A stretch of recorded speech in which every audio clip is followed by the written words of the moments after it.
Good morning all of you. అందరికీ నమస్కారం, శుభోదయం. Welcome to profit master. ఇవాళ 10th జనవరి వెన్స్డే. ఇంటర్నేషనల్ మార్కెట్స్లో పర్ఫార్మెన్స్, అలాగే మన మార్కెట్స్ మీద ఇంపాక్ట్ చూద్దాం. ఏషియన్ మార్కెట్స్లో except Nikkei, KOSPI, Hong Kong, Shanghai అన్నీ కూడా కొద్దిగా బలహీనంగా ట్రేడ్ అవుతున్నాయి. లాస్ట్ ట్రేడింగ్ సెషన్లో నాస్డాక్ ఫ్లాట్గా ముగిస్తే S&P 500 0.15, అలాగే డౌ జోన్స్ 0.4% మేర నష్టాలతో ముగిసింది. ఆయిల్ మార్కెట్స్లో కొద్దిగా మళ్ళీ మిడిల్ ఈస్ట్ క్రైసిస్ ఒకటి ఇబ్బంది గురి చేస్తోంది.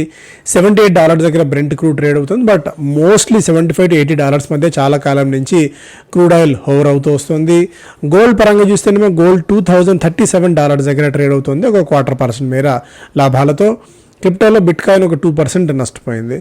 మెయిన్గా global economy set for its worst half decade of growth in 30 years, World Bank says. Global economy గత 30 ఏళ్లలో ఎప్పుడు లేని విధంగా మొదటి అర్ధ భాగంలో వర్స్ట్ పర్ఫార్మెన్స్గా నిలిచింది అని చెప్పి వెల్లడించింది వరల్డ్ బ్యాంక్ రిపోర్ట్ ప్రకారం ఇక్కడ చూసినట్టయితే. అండ్ స్పెసిఫిక్ స్టాక్స్ పరంగా కూడా ఒకసారి మనం చూద్దాం. యాజ్ ఆఫ్ నో 42 పాయింట్స్ డౌన్తో కనిపిస్తున్నప్పటికీ ఒక కొద్దిగా మనకి నిన్న సెకండ్ హాఫ్లో ఏ మేరకు ఎఫెక్ట్ కనపడిందో మార్కెట్స్ మీద మనం చూడవచ్చు. సో కొద్దిగా ఇవాళ నెగిటివ్ బయాస్ అయితే కనిపిస్తోంది ఇంటర్నేషనల్ మార్కెట్స్ నుంచి ఉన్న సంకేతాల ప్రకారం. స్పెసిఫిక్ స్టాక్స్ పరంగా చూద్దాం. Delta Corp leading casino operator delta Corp net profit 59% మేర క్షీణించింది, 34 కోట్ల రూపాయలకి పరిమితమైంది. ఐఆర్సిటీసీలో తాత్కాలికంగా అడిషనల్ ఛార్జ్ ఐఆర్సిటీసీ సిఎండికి పదవికి సంజయ్ కుమార్ జైన్ని నామినేట్ చేసింది. Steel strip wheels AMW auto component limited కంపెనీని అక్విజిషన్ పూర్తి చేసింది. Shyam Metalics qualified institution placement ద్వారా 1385 కోట్ల రూపాయల మేర సమీకరించింది. పాలీక్యాబ్లో ఒక ఇన్కమ్ ట్యాక్స్ ఎవేషన్ నోటీస్ ఒకటి వచ్చింది, బట్ దాన్ని తిరస్కరించినప్పటికీ కంపెనీ బట్ చూడాలి డిపార్ట్మెంట్ నుంచి ఎలాంటి ఏదన్నా వార్త బయటకు వస్తుందేమో అని చెప్పి దీని స్టాక్ మీద అయితే ఇంపాక్ట్ చూసాం. Power finance corporation RBS NOC for setting up finance company in international financial services IFSC GIFT City. So GIFT సిటీలో ఒక ఫైనాన్షియల్ కంపెనీ ఏర్పాటు చేయడానికి రిజర్వ్ బ్యాంక్ ఆఫ్ ఇండియా నుంచి NOC లభించింది పవర్ ఫైనాన్స్ కార్పొరేషన్కి. Lupin announced the launch of bromfenac ophthalmic solution. So ఇదొకటి update, వాళ్ళకి positive news. KIOCL Kudremukh iron ఓర్కి the operation of the pellet plant unit at Mangalore has been temporarily suspended due to non availability of iron ore fines. అదొక negative news కుద్రేముఖ్కి.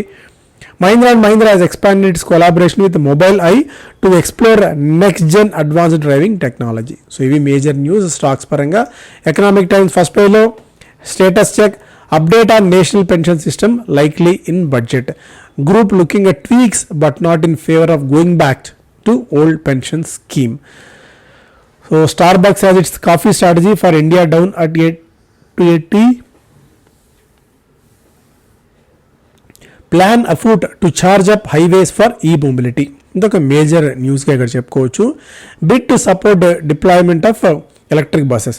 So electric బస్సెస్కి మరింత ఊతమిచ్చే విధంగా golden క్వాడ్రిలేటర్లో ఈ స్వర్ణ చతుర్భుజిలో 7 సంవత్సరాల్లో 6000 కిలోమీటర్లను కవర్ చేసే విధంగా బ్యాటరీ పాయింట్స్ని, ఛార్జింగ్ పాయింట్స్ని ఏర్పాటు చేయాలని చెప్పి ప్రభుత్వం భావిస్తోంది. ఈ highways to catalyse development of charging infrastructure will help reduce logistic costs and curb emissions. Government working on plan to replace 8,000 old polluting diesel buses with electric ones by 2030. So రాబోయే 5-10 ఏళ్ల కాలంలో ఈ ఎలక్ట్రిక్ బస్సెస్ విషయంలో చాలా major changes అయితే రాబోతున్నాయి. Infrastructure దానికి తగ్గట్టు ప్రభుత్వం బిల్డ్ చేయబోతోంది. అండ్ పాత బస్సెస్ని, డీజిల్ బస్సెస్ని తీసేయాలని చెప్పి భావిస్తోంది. ఇలా చాలా చేంజెస్ మనకి ఈ బ్యాటరీ స్పేస్లో, ఎలక్ట్రిక్ బస్సెస్ స్పేస్లో రాబోతున్నాయి. ఈ స్పేస్ని మనం ఈ డికేడ్ పాటు మనం ఖచ్చితంగా గమనంలో పెట్టుకోవాల్సిన అవసరం అయితే ఉంటుంది. వరల్డ్ బ్యాంక్ ఒక గుడ్ న్యూస్ చెప్పింది. World Bank pegs India's FY25 growth at 6.4%. So fastest growing economy అనే ట్యాగ్ని మనం ఈసారి కూడా ఉంచుకోబోతున్నాం. Expand further to 6.5% in FY26 amid global slump. సో ప్రపంచవ్యాప్తంగా కూడా ఒక అనిస్థితి, ఆ స్థాయిలో వృద్ధి లేకపోయినప్పటికీ మనం మాత్రం one of the world's fastest growing ఎకానమీస్గా అండ్ చాలా వేగంగా వృద్ధి చెందుతున్న దేశంగా మనం అవతరించాము.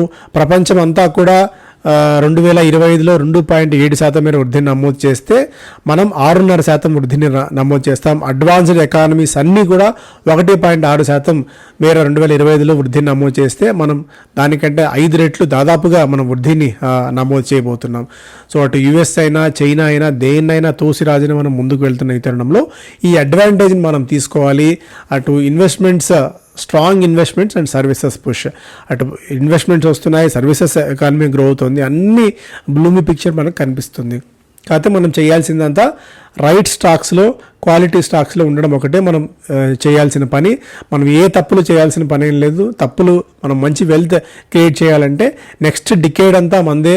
అట్లీస్ట్ నెక్స్ట్ 4 to 5 years అయితే మనకి ఒక వన్ ఆఫ్ ది గోల్డెన్ ఎరాగా దీన్ని చెప్పుకోవచ్చు. దీని నుంచి మనం ఎంత బెనిఫిట్ పొందుతాము, ఎంత డబ్బులు తీసుకుంటాం మార్కెట్స్ నుంచి అనేది ఇక మన విఘ్నత, మన తెలివి, మన ఓర్పు ఇవన్నీ కూడా ఆధారపడి ఉంటాయి. Pilgrims progress comes as a boom for travel companies. So travel కంపెనీస్కి ఈ అయోధ్య టెంపుల్ ఓపెనింగ్ చాలా పెద్ద మార్కెట్ ఓపెన్ అప్ కాబోతోంది. జనవరి 22వ తారీఖున ఈ రామ్లల్లా రాబోతున్నారు. ఆ ఓపెనింగ్ కార్యక్రమానికి దాదాపుగా ఫ్లైట్స్ అన్నీ కూడా 80% ఫుల్ అయిపోయాయని చెప్పి మనం మేక్ మై ట్రిప్ కానీ, ఈజ్ మై ట్రిప్ కానీ వీళ్ళందరూ కూడా చెప్తూనే ఉన్నారు. సో ఇదొక మేజర్ బూస్ట్. కొద్ది కాలం పాటు అట్లీస్ట్ 1.5 year ఉత్తరప్రదేశ్ అయోధ్య అంతా కళకళలాడే అవకాశాలు మనకు కనిపిస్తుంది. And NBFCs to sustain earnings even as regulatory headwinds loom. So regulatory headwinds ఉన్నప్పటికీ కూడా రిజర్వ్ బ్యాంక్ ఆఫ్ ఇండియా కొద్దిగా స్క్రూస్ టైట్ చేసినప్పటికీ కూడా మనకి NBFCs and micro finance companies మార్జిన్స్ని ప్రాఫిటబిలిటీలు కొనసాగించే అవకాశం ఉంది. కాకపోతే మార్జిన్స్ పాయింట్ ఆఫ్ వ్యూలో కొద్దిగా ఇబ్బందులు పడినప్పటికీ బట్ ఓవరాల్ గ్రోత్ కొనసాగుతుందని చెప్పేది ఈ స్టోరీ సారాంశం. ఎల్ఐసి రికార్డ్స్ డిసెంబర్ ప్రీమియంలో 93.8% మేర వృద్ధిని నమోదు చేసినట్టుగా ఒక అప్డేట్ ఇక్కడ చూడవచ్చు.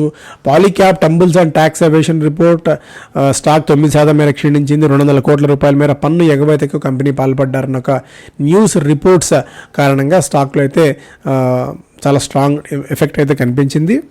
అయితే the company has not received any communication from the income tax department regarding the outcome of the search అని చెప్పి వీళ్ళు ఎక్స్చేంజ్కి అయితే సమాచారం అందించారు. బజాజ్ ఆటో మహీంద్రా అండ్ మహీంద్రా అని కూడా పక్కకు నెట్టి మార్కెట్ క్యాప్లో 3వ స్థానానికి ఎగబాకింది. First Maruti, second Tata Motors and third Bajaj Auto. 4,000 కోట్ల రూపాయల బైబ్యాక్ ప్రకటన తర్వాత బజాజ్ ఆటోలో ఒక స్ట్రాంగ్ గెయిన్స్ చూసాం. ఇప్పుడు కంపెనీ మార్కెట్ క్యాప్ 2,05,000 కోట్ల రూపాయల మార్కెట్గా ఉంది. 2.5 lakh crores. అదే Mahindra and Mahindra 2.02 lakh crores నిలిచి ఉంది. And Zee stock plunges on report of Sony deal cancellation. నిన్న కూడా మనం ఆల్రెడీ డిస్కస్ చేశాము. ఓవరాల్గా స్టాక్ నిన్న ఇంట్రాడేలో 13% మేర నష్టపోతే బట్ ఓవరాల్గా కొద్దిగా రికవర్ అవుతాయింది. లేదా డీల్ని కొనసాగిస్తాము అని చెప్పి జీ చెప్పడం. డిస్నీకి వీళ్ళు ఇంకా డబ్బులు కట్టలేదు, ఉట్టికి ఎగరలేనమ్మా ఊటీకి వెళ్ళినట్టు. సో జీ స్టాక్ సొంతంగా వాళ్ళకున్న ఇష్యూస్ని కవరప్ చేసుకోకుండా, ఆ ఇష్యూస్ని సార్ట్అవుట్ చేయకుండా సోనీ లాంటి పెద్ద కంపెనీతో డీల్ వాళ్ళు ఎలా ఎక్స్పెక్ట్ చేస్తారైతే అర్థం కావట్లేదు. బట్ రిస్క్ అప్డేట్ ఉన్న వాళ్ళు లేదా డీల్ అవుతుంది అనుకున్న వాళ్ళు రిస్క్ తీసుకుంటే జీని అటెంప్ట్ చేసుకోవాల్సిన ఒక కొంతమంది అనలిస్ట్ గ్రూప్ చెప్తున్నప్పటికీ బట్ రిస్క్ అయితే చాలా ఉంది. యాజ్ ఆఫ్ నో జీలో దానికి సంబంధించిన ఏదో ఒక క్లారిటీ వచ్చేంత వరకు జనవరి 21వ తారీఖు వరకు వాళ్ళకు డెడ్ లైన్ ఉంది. ఎందుకంటే డిసెంబర్ 21st డెడ్ లైన్ అయిపోయింది. మరొక 30 రోజుల గడువు అయితే పొడిగించింది సోనీ. 100 days మెంటర్షిప్ కార్యక్రమం మనకి జనవరి 22వ తారీఖున ప్రారంభం కాబోతోంది. ప్రొఫెషనల్ ట్రేడర్గా మారాలి అనుకుంటున్న ప్రతి ఒక్కరికి ఉపయుక్తంగా ఉండే ప్రోగ్రామ్, బెనిఫిషియల్గా ఉండే ప్రోగ్రామ్. చాలామంది ఇప్పటికే వందలాది మంది కార్యక్రమం నుంచి ప్రయోజనం పొంది మంచి సక్సెస్ఫుల్ ట్రేడర్స్గా కొనసాగుతున్నారు. ది బెస్ట్ ప్లాట్ఫామ్ అనడంలో ఎలాంటి సందేహం లేదు. తెలుగులో ఇంత ఇన్డెప్త్గా, ఇంత ఇన్డీటెయిల్డ్గా దాదాపు 3-4 నెలల పాటు మీకు చేతులు పట్టి నడిపించి మిమ్మల్ని ట్రేడర్గా మార్చే ప్రయత్నం ఈ 100 days మెంటర్షిప్ అనేది. డీటెయిల్స్ అన్నీ కూడా మీకు ఈ నెంబర్లో దొరుకుతాయి. 2 స్టాక్ని హెచ్డిఎఫ్సి సెక్యూరిటీస్ రికమెండ్ చేస్తుంది. గ్లెన్మార్క్ 723 రూపీస్ ప్రస్తుతం ధర, 780 target price with stop loss of 690. Amber Enterprises 3,690 target price with stop loss of 3,200 rupees. ఇవి పూర్తిగా ట్రేడర్స్కి మాత్రమే. బిజినెస్ స్టాండర్డ్ ఫస్ట్ పేజ్లో Nifty 50 earnings may enter a slow lane in Q3. సో Q3లో కొద్దిగా నిఫ్టీ 50 కంపెనీస్ ఆ డీసెంట్ గ్రోత్ని తప్ప అద్భుతమైన గ్రోత్ని కనబరచలేకపోవచ్చు అనేది ఓవరాల్గా స్టోరీ సారాంశం. హీరో మోటోకార్ప్ అథర్లో తన వాటాని 40% పరిమితం చేసుకోబోతోంది. అంటే అథర్ కూడా 40% రిస్ట్రిక్ట్ చేయబోతోంది. వీళ్ళు త్వరలో ఐపీఓకి రాబోతున్నారు. దానికి తగ్గట్టు కంపెనీ ప్లాన్స్ కూడా వేగవంతం చేసింది. నైకా Q3లో మంచి రిజల్ట్స్ని అనౌన్స్ చేసేట్టు కనిపిస్తుంది. మంచి నెంబర్స్ Q3లో రావచ్చన్న అప్డేట్ ఇక్కడ చూడవచ్చు. మెయిన్గా స్టాక్ 187 రూపీస్ దాకా టార్గెట్ ప్రైస్ అయితే ఉంది. ప్రస్తుతం Q3 కొద్దిగా ఈ కంపెనీకి బూస్ట్ ఇచ్చింది, వీళ్ళ నెంబర్స్ చూసుకున్నా లేకుంటే వీళ్ళ సేల్స్ చూసుకున్నా కూడా. క్యాపిటల్ గూడ్ కంపెనీస్కి L&T, BHEL, Thermax, ABB, siemens ఈసారి Q3లో మంచి రిజల్ట్స్ని మంచి గ్రోత్ని కనబరిచే అవకాశం ఉంది అన్నది. ఎక్సెప్ట్ సిమెన్స్, ఈ కంపెనీస్ అన్నీ కూడా 3 నుంచి 5% మేర గ్రోత్ని కనబరచవచ్చు అనేది ఒక అంచనా.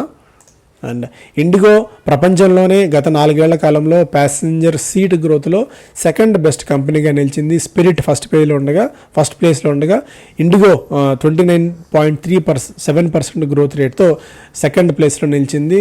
Kudos to IndiGo. And tour operators in Maldives feel the heat as రో ఎస్కలేట్స్. సో రో పెరుగుతోంది, మన వైరం పెరుగుతోంది దేశాల మధ్య. అండ్ సోషల్ మీడియాలో విపరీతమైన హేట్రెడ్ మనకి మాల్దీవ్స్ మీద ఉంది. సరే, దాని సంగతి పక్కన పెడితే దేశంలో స్వదేశీ టూరిజంని, స్వదేశీ పర్యాటకాన్ని మరింతగా పెంచాలి అనే ఉద్దేశంతో ఓవరాల్గా జనాలంతా కూడా భావిస్తున్న తరుణంలో, అలాగే మాల్దీవ్స్ ప్రెసిడెంట్ చైనాలో ఉన్నారు. చైనా నుంచి టూరిస్టుల సంఖ్య పెంచండి, మీరు ఎక్కువగా పంపించండి అని చెప్పి ఆయన చెప్తున్నారు. ఫస్ట్ కాళ్ళ దగ్గర ఉన్నదాన్ని తోసుకొని ఎక్కడో ఉన్నదాన్ని గురించి ఆరాటపడటం మాల్దీవ్స్ ప్రెసిడెంట్ చేస్తున్న ఒక తింగర పనిగా ఇక్కడ మనం చెప్పుకోవాల్సిన అవసరం అయితే ఉంటుంది.